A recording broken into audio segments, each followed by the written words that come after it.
All right, guys. Fantasy football. We're gonna start with the content creator. I lost this week to Jay. Nothing I could do about it. He had a great team that did great things. Everybody put up big numbers. The one thing I say is I didn't leave any points on my bench. There wasn't anybody on my bench that outscored anybody on my actual starting roster. So if it's all you can do, that's all you can do. You want your guys to obviously score out of my control. The goal is always to make sure that you have played everybody you could have played and you won at least that battle with yourself. So congratulations, Jay. I am 1-1. There's only three people that are 2-0 in the league, and that's JG. I forgot how to say his last name. He is not really a content creator. He's one of the few that are in here. Sports card therapist and Neo. And there's a whole bunch of us that are 1-1, and then the other set that are 0-2 at this point. Getting out of here. I need to hit. And I get to play Flippin' Steve this week. So this is a big week for me. Really got to concentrate. Obviously, hope my team can score, but making sure again I'm playing the main guys because I don't want to lose to Steve. Jay, okay, I understand. I lost to Jay. He had a great team. They played great. Maybe he's really good at fantasy. He doesn't make too many mistakes. Even though he had points on his bench too. His bench could have outscored my team. Actually, he had a great run this week. And I got to see what Steve's got going on. I haven't looked back at his team. I know he's 1-1 with me, so it's going to be really interesting this week. I'm curious how much he's going to try to light me up verbally. But Steve's my boy. He's my roommate. He's my ride or die on the road, and I got to beat him still. I think I played Steve twice. I only played Neil once this year. Lucky him. He only has to lose once to me. But Steve, coming after you, buddy. Coming after you this week.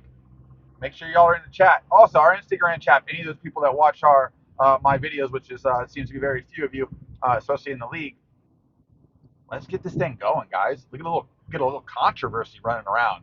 Everybody's been really quiet outside of basically Jay and sports car therapist for the most part. Steve chimes in obviously quite a bit too.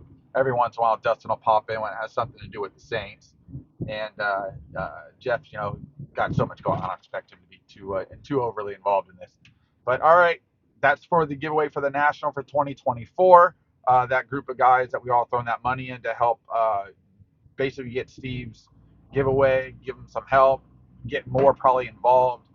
Again, that's going to come out later throughout next year, basically. But this is like a very death-defying, long, long time event down out basically. We did see that the Chicago show will be in 2026 again for the national that they just voted on, which is great. I mean, a lot of us are just in the point. Let's just screw it, just keep it in Chicago moving forward, and everybody will just be happy at that point, and then let Burbank do their show over there in California, and we have basically our two nationals at that point. Now, if I don't know if the national ever break out to two shows a year. I don't think they should. I know Burbank is twice a year, and if that's what's working for them, I say do it. Seems like I don't know if they struggle with other shows over there, if there's any other big shows. If there's not, then twice a year would work out for Burbank. I'm still waiting for Tampa to have a nice big annual show. I know Mealy Pops was getting the one at the convention center going, and then that whole Pokemon thing came out, and things just kind of fell off for that environment. But I did enjoy having that here. I thought it was really cool. Um, just to have a bigger show. And I know a few other people in the background have always looked at doing it. It'd be nice if all the promoters here get together in and around the area and try to basically group this up to allow a bigger show once a year and figure out how that works. I don't really know when you get multiple people involved. There's obviously money involved, money you got to get tied up.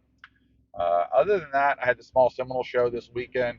It was not a lot of like buyers there, and there were actually a few less vendors than normal too. I figured it'd be a little busier since we hadn't had a show in a couple weeks, and we had a Nature Coast show too. But that's from where I'm at, it's a little bit of a trek. So we have not this weekend, I don't believe. Next weekend's the Tampa show, uh, which should be in full force. And then the following week or so in October, we'll have the St. Petersburg show, which is KK Cards, and then the one put on by Redbeard over there in Clearwater, and that group of guys. I know there's going to be a few signers, which is always a highlight of the Clearwater show. OJ McDuffie's going to be there. Who's the basketball player? Crap.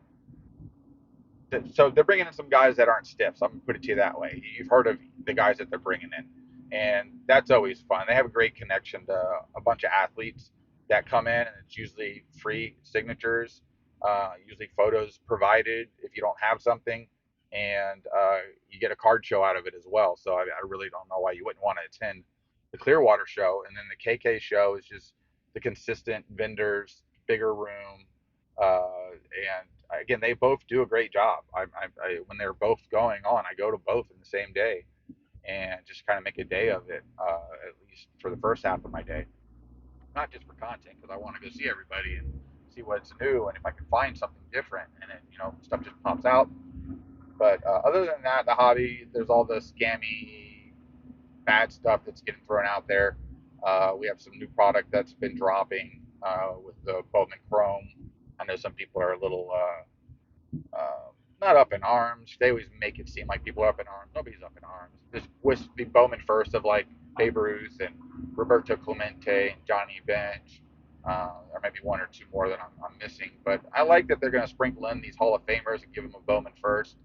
Um, that's kind of a series that I came up with a long time ago. It's called the What If series, and it's like if Mickey Mantle was a rookie today, what would his rookie card be? And things like that, inserts, stuff like that. I think we get too enamored on just putting one of these Hall of Fame older players on just a base card and adding some color to it. And I'd really like to see it, a little bit different than that. And obviously we have some kaboom and stuff like that too. But again, there's the unlicensed stigmatism that goes on as well, unless the photo's done really well. At half the time, I wish they would just put a different logo on the player, so at least it looks like a uniform. So you can't put New York Yankee logos on there. So, but can you put like any other letters? I don't really care. Just how about one big Y, or something like that. I don't know where that really falls into the whole line of crossing the line, and it's one of those things you got to play with and see if somebody wants to sue you, probably, and it just sucks that that's the environment we live in because everybody thinks they own everything that was created by somebody well before them usually. uh, but other than that, I don't really have much going on. I picked up a few more tins of the prism optic stuff for football at Walmart. I opened three, which I'll put those up on a video of me just opening stuff. I've opened probably like 14 different blaster type boxes of stuff recently, just to give you an idea of what it looks like when you hit it. It's always a small sample size, and it is what it is, but at least gives you something to kind of get an idea of if you want to take a chance on trying to open some product. But other than that, picked a couple things up here and there on eBay, which I'll do a pickups video here probably at the end of next week or so based on what comes in. A lot of it's been PC stuff. It's not trying to flip. That's not really my MO. I got a lot of cards I need to get rid of. Not sure how I want to do that yet.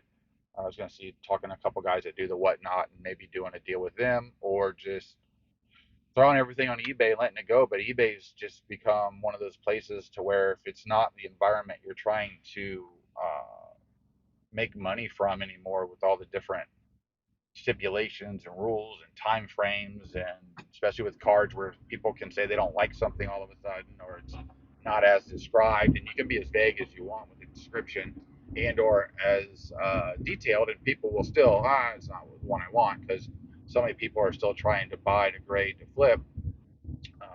You run into that situation quite a bit. And try to be as transparent as possible, but you could be as transparent as possible and eBay can still rule in their favor, and then you're kind of just dealing with it and going negative at that point is really what's going on.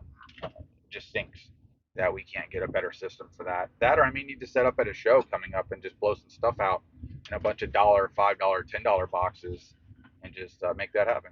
But all right, guys, getting here to Home Depot. Got to pick some stuff up from work. Busy next 2 weeks at work. Very busy actually. And I will be popping in and out with some content here and there. Maybe pop on a show also and do a little chat.